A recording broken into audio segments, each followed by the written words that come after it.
I'm 70, and I've started to avoid people. Here's why. Hello, friends. Turning 70 is a milestone I never imagined reaching so quickly. One moment, you're in your 20s, full of plans and energy, and the next, you wake up in a body that feels different every day, with memories spanning decades. Life changes in a profound way, and as I've grown older, I've noticed something surprising about myself. I've begun to avoid people. This wasn't always the case. I used to be incredibly social, always surrounded by friends and family, attending events, helping out in the community, and being that person everyone could rely on. But somewhere along the way, something changed. At first I thought it was just me, but now I'm realizing it might be more common than I imagined. Let me explain why. If you enjoy this video, give it a thumbs up, and don't forget to subscribe and turn on notifications so you never miss an update. Time feels more precious than ever. At 70, I find myself thinking about time in ways I never did before. It's not just the ticking of the clock or the turning of the calendar, it's the undeniable realization that time is finite. When I was younger, time felt abundant, like an endless river flowing toward an unknowable horizon. I wasted it freely, believing there would always be more hours spent on idle chatter, relationships that went nowhere, and tasks that brought little joy or meaning. They seemed inconsequential then, but now every moment feels like a gift, and I don't want to squander it. Time isn't just a measurement anymore, it's a companion, sometimes kind, sometimes harsh, always reminding me to cherish what I have left. It's in the quiet mornings when I sip my coffee and watch the sunrise, savoring the warmth of the cup in my hands. It's in the afternoons when I take long walks, feeling the crunch of leaves underfoot, grateful for the strength still left in my legs. And it's in the evenings, sitting in my favorite chair, reflecting on memories of a life well lived. I used to fill my time with people and activities, thinking that the more I did, the fuller my life would feel. But I've learned that the opposite is true. It's not about how much you do or how many people you surround yourself with, it's about the quality of those experiences and relationships. Now I choose carefully where and with whom I spend my time. I'd rather have a quiet conversation with someone who truly understands me than attend a crowded gathering where I feel like a stranger in a sea of faces. The truth is, I've become fiercely protective of my time because I've realized how irreplaceable it is. When you're young, you think there's always tomorrow to fix a mistake, rekindle a friendship, or chase a dream. But as you age, you understand that there are fewer tomorrows than you'd like to admit. This doesn't make me sad, it makes me intentional. I don't waste hours on meaningless drama, shallow conversations, or obligations that don't align with my values. Instead, I pour my time into what truly matters, my health, my passions, and the people who bring light into my life. There's a profound peace in this shift.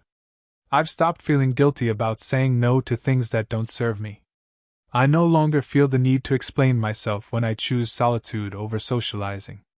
It's not that I don't value relationships. In fact, I value them more than ever, but my focus has changed.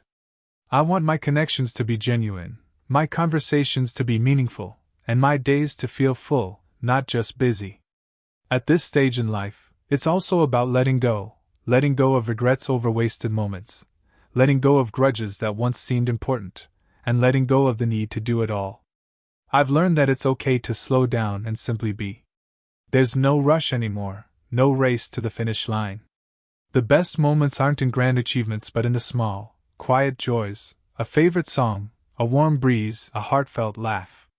So yes, time feels more precious than ever, but it also feels richer. I've stopped chasing it and started savoring it, and in doing so, I've found a kind of contentment I never knew was possible. At 70, I don't want to waste a single moment, not because I'm afraid of running out, but because I finally understand what a gift it truly is. Relationships change, and so do we. As the years pass, relationships transform in ways you might never anticipate. Some grow stronger, deepened by shared memories and mutual understanding, while others fade quietly like a book you've put down and never picked up again. At 70, I've come to accept that not all relationships are meant to last forever, and that's okay. What I've learned is that the people who remain in your life during this stage often are the ones who truly matter. When I was younger, relationships were everything. I surrounded myself with friends, colleagues, neighbors, and acquaintances, always trying to maintain connections and be part of something larger. I was the person who remembered every birthday, showed up for every event, and tried to keep everyone happy. But over time, I realized how much energy it took to maintain relationships that didn't always nurture me in return. Life has a way of naturally pruning the branches of your social tree. People move away, get busy, or change in ways that make it hard to stay connected. Some relationships end with heartbreak, others simply fade away with time. I used to take these losses personally, wondering what I could have done differently to hold on. Now I understand that life's journey pulls us all in different directions. People come into your life for a reason, a season, or a lifetime, and recognizing which is which has brought me a sense of peace. But it's not just others who change, we change too. I'm not the same person I was at 40 or even at 60. My priorities have shifted. I value simplicity, kindness, and authenticity more than ever before. I don't have the patience for drama or relationships that feel one-sided. I used to think being there for everyone made me a good friend or family member, but I realize that true relationships are reciprocal. They don't drain you, they fill you. Some of the most profound lessons I've learned about relationships came through heartache, trust broken by those I cared about, loyalty that wasn't returned, or kindness that was taken for granted. All of these experiences left scars, but they also taught me how to set boundaries, how to recognize red flags, and most importantly, how to value my own well-being. Now I give my time and energy to people who lift me up, not those who weigh me down. Yet, even with these lessons, I sometimes feel a pang of nostalgia for the relationships that have faded, like a friend who was once like a sibling but whom I haven't spoken to in years, or a family member whose life has taken a different path. It's bittersweet to look back on those connections, but I've come to appreciate them for what they were, precious moments in time that helped shape me into who I am today. Trust becomes more complicated. The older you get, the more you realize how fragile trust can be. In my younger years, I trusted easily, believing in the goodness of people and their intentions. But as life unfolded, I encountered betrayal in ways that left me more cautious. Trust once lost is hard to regain, and at 70, I find myself far more selective about whom I let into my inner circle. It's not that I'm bitter or angry, I'm not. But experience has taught me to be careful. Over the years, I've been let down by people I never expected to hurt me, a friend who turned out to be more interested in what I could do for them than in who I was, a business partner who prioritized their gain over our shared vision, and even family members who, for reasons I may never fully understand, distanced themselves in ways that left me questioning what went wrong. These experiences left me with a choice: close myself off entirely or approach new relationships with a mix of openness and caution. I chose the latter, but that caution comes with a price. When someone new enters my life, my first instinct isn't excitement or curiosity, it's suspicion. I find myself wondering, what do they want? What's their motive? It's not a mindset I enjoy, but it's one born out of necessity. However, I've also learned that trust isn't just about others, it's about trusting yourself, trusting your instincts when something doesn't feel right, trusting your ability to walk away from toxic people no matter how long they've been in your life, and trusting that it's okay to protect your heart, even if it means keeping your distance. Still, trust is a complicated thing. I've met people in recent years who have restored my faith in humanity, even if just a little. A kind stranger who helped me when I dropped something at the store, a neighbor who checks in during bad weather. These moments remind me that, while trust may be harder to give now, it's not impossible. At this stage in life, I've come to terms with the fact that trust will always be a delicate balance. It's not about building walls so high that no one can climb them. It's about creating gates strong enough to keep out harm, but open enough to let in love, kindness, and connection when it feels right. Ultimately, relationships and trust have become simpler in their complexity. I cherish the few people I trust wholeheartedly, and keep my boundaries firm with those who haven't earned it. And while I may never trust as easily as I once did, I've come to value the relationships I have even more deeply. At 70, that feels like a gift worth treasuring. The world feels different now. At 70, the world feels like a completely different place from the one I grew up in. It's not just the pace of life that has changed, it's the very fabric of how we interact with each other. Sometimes I look around and wonder where the warmth and simplicity of human connection have gone. I grew up in a time when neighbors were like extended family.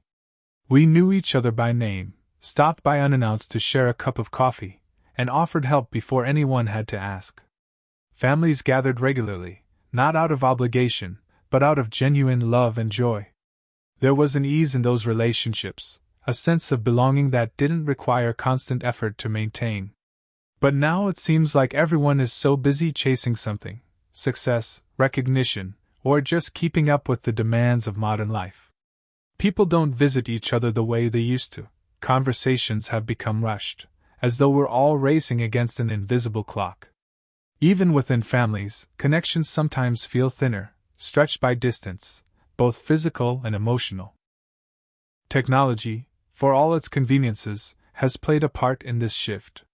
Don't get me wrong, I'm grateful for the ability to video call my grandchildren or stay in touch with old friends through social media.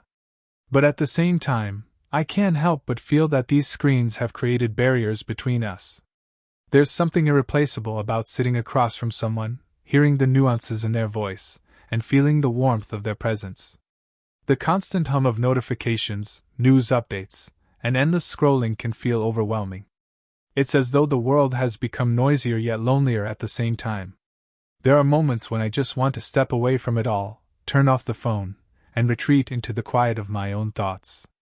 And then there's the matter of values. The world I see today often feels unrecognizable, with priorities that seem so far removed from what I was taught to cherish: honesty, kindness, and community. It's not that those values have disappeared entirely, but they're harder to find amidst the noise of self-promotion and endless competition. I often long for the simplicity of the past, not because I'm resistant to change, but because I miss the depth of genuine human connection. Back then, relationships felt more grounded and less transactional. People weren't constantly distracted, and there was an unspoken understanding that time spent together was precious. Yet, I also recognize that nostalgia can sometimes paint the past in softer colors than it deserves. Life was never perfect, and every era has its challenges.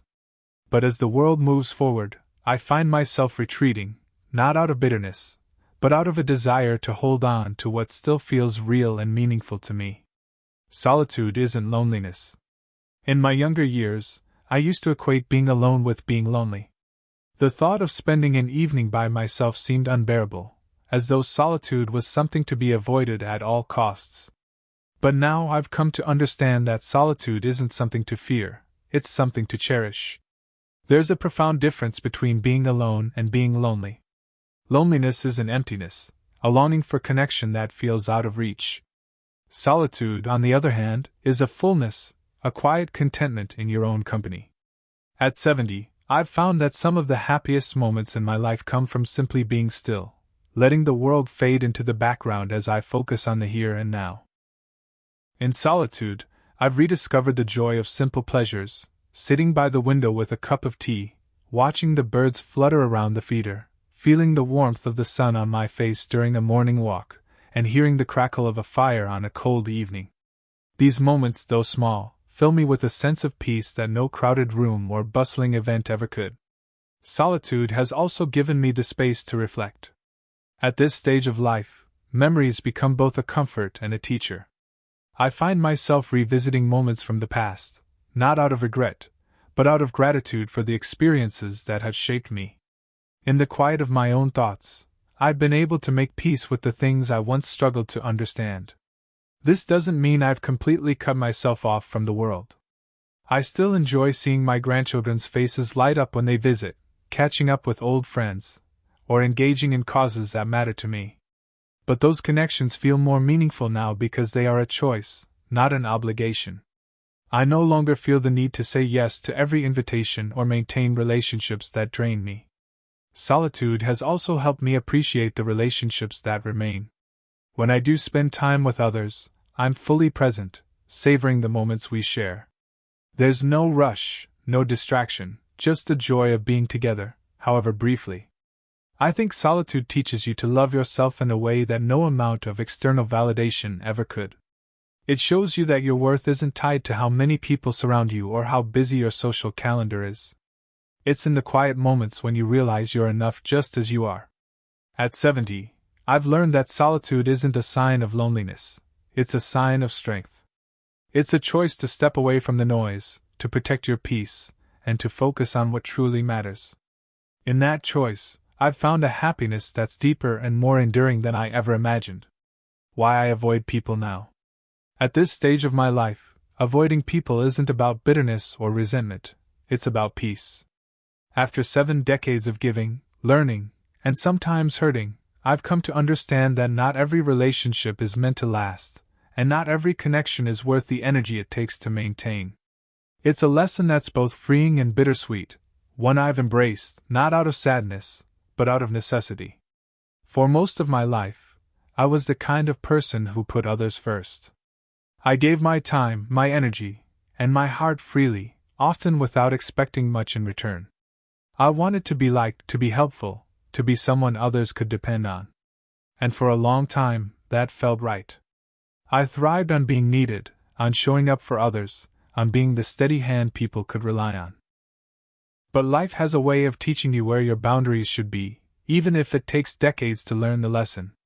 I've been let down by people I trusted, hurt by those I loved, and drained by relationships that took far more than they gave.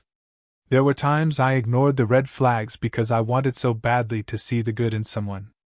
There were times I stayed in situations that chipped away at my happiness because I thought that's what loyalty meant. Now, at 70, I see things more clearly. Avoiding people doesn't mean I've given up on humanity. It means I've learned to protect my own well-being.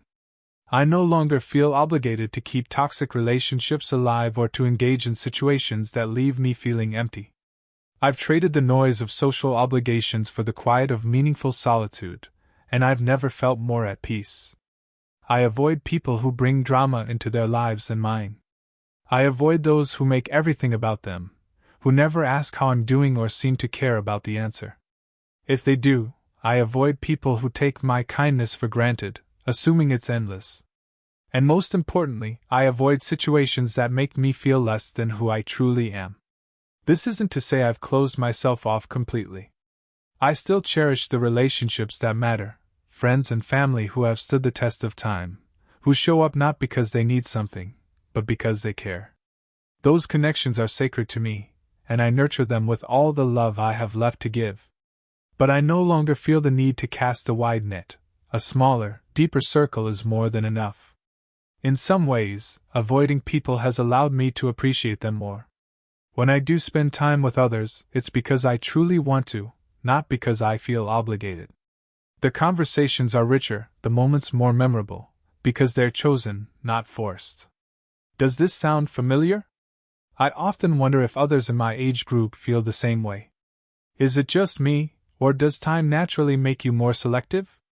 Do the disappointments and betrayals of life lead all of us to guard our hearts more closely, to prioritize our peace above all else? When I look back, I realize that much of my younger life was spent trying to meet other people's expectations.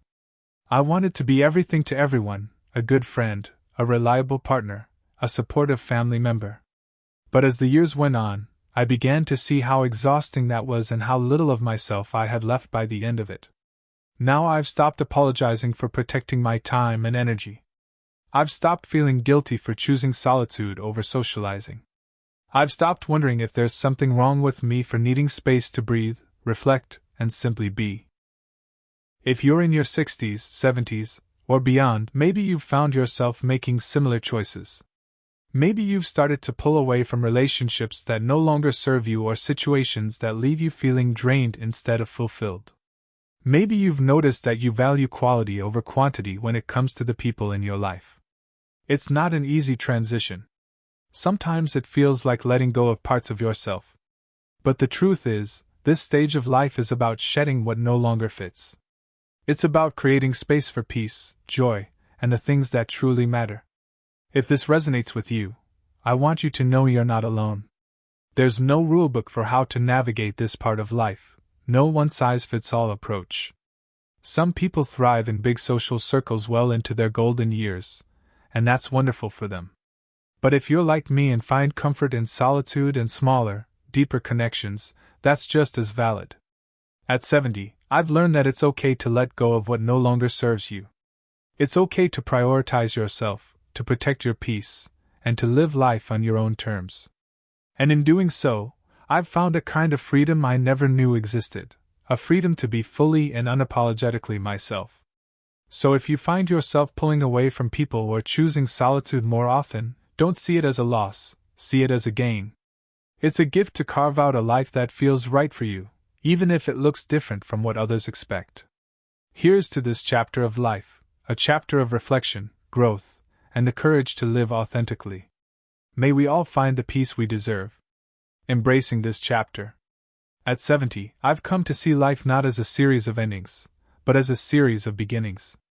Each stage brings its own lessons, challenges, and beauty, and this one is no different. This chapter of life, with its quiet simplicity and deeper reflection, feels like a culmination, a time to embrace who I've become and let go of the things that no longer matter. When you're young, you often live with an urgency, a constant need to do more, achieve more, and be more. There's a restlessness that drives you forward, fueled by the belief that the future holds endless possibilities. But as you age, that restlessness fades. You stop chasing what's out there and start appreciating what's right here. It's not about giving up, it's about shifting your focus. This chapter is about simplicity. It's about savoring the small moments that often go unnoticed: the morning light streaming through the window, the laughter of a grandchild, the familiar warmth of a loved one's embrace. These are the moments that anchor me, reminding me of what's truly important. It's also about reflection. At 70, I find myself looking back on the life I've lived, not with regret, but with gratitude. There were triumphs that filled me with pride, mistakes that taught me resilience, and heartbreaks that shaped me in ways I couldn't understand at the time. Each experience, no matter how small, has woven the tapestry of my life. But this chapter isn't just about looking back, it's about looking forward too. There's a quiet excitement in knowing that I still have time to create, to learn, and to grow. It's a time to focus on what brings me joy, whether that's nurturing a garden, exploring a new hobby, or simply taking time to be still. One of the most beautiful parts of this chapter is the freedom it brings, the freedom to let go of expectations, both those imposed by others and those I've placed on myself. I no longer feel the need to prove anything or to meet some arbitrary standard of success. Instead, I've embraced the idea that simply being is enough. This chapter has also taught me the importance of saying no, no to obligations that drain me, no to relationships that no longer serve me, and no to the pressures of trying to be everything to everyone. In doing so, I've made space for the things that truly matter: peace, love, and connection. There's a kind of courage that comes with aging, a willingness to live authentically and unapologetically. I no longer fear being judged for my choices or misunderstood for my actions. At 70, I've earned the right to prioritize my well-being, to speak my truth, and to live life on my terms. This chapter is also about gratitude, gratitude for the life I've lived, the people I've loved, and the memories I've made. Gratitude for the strength that has carried me through tough times and the joy that has illuminated the good ones. And gratitude for the simple fact that I'm still here, with more life to live and more lessons to learn. So what does embracing this chapter truly mean? It means accepting the past without clinging to it, embracing the present with open arms, and looking to the future with hope. It means finding beauty in the everyday, cherishing the relationships that matter, and letting go of anything that doesn't bring peace. It's not always easy. There are moments of loneliness, questioning what comes next, and missing the people and places that once filled my life. But even in those moments, there's a quiet strength, a reminder that I've made it this far and that I have everything I need within me to keep going. At 70, I've come to realize that life is less about the big milestones and more about the small, meaningful moments that make up our days. This chapter, though different from the ones that came before, is no less important. In many ways, it feels like the most authentic, honest, and peaceful part of my journey. Embracing this chapter is not about accepting limitations, it's about celebrating possibilities. It's about honoring the life I've lived while remaining open to whatever comes next. And most of all, it's about living fully, deeply, and unapologetically, one day at a time. Closing thoughts. At 70, life has taught me that it's not about how much you do or have, but about the quality of what you cherish, the moments, the connections, and the peace you carry within. I've found joy in simplicity, strength in solitude, and fulfillment in focusing on what truly matters. Avoiding people isn't about bitterness, it's about protecting the peace I've worked hard to find. If you're walking a similar path, know that it's okay to choose what feels right for you. This chapter is ours to embrace, in whatever way brings us the most contentment. Here's to living authentically and savoring every moment we're given. Take care, and thank you for being part of this journey. These lessons are meant to inspire you to live fully and authentically. Now I'd love to hear from you. Take a moment to reflect and share one thing you've learned and plan to apply in your own life. Let's support each other on this journey toward embracing these truths. If you enjoyed this video, please leave a comment with 1. If not, feel free to comment with 0. Your feedback means a lot to us. Don't forget to like, share, and subscribe to our YouTube channel for more content like this. Thank you for watching, and here's to living life on your own terms.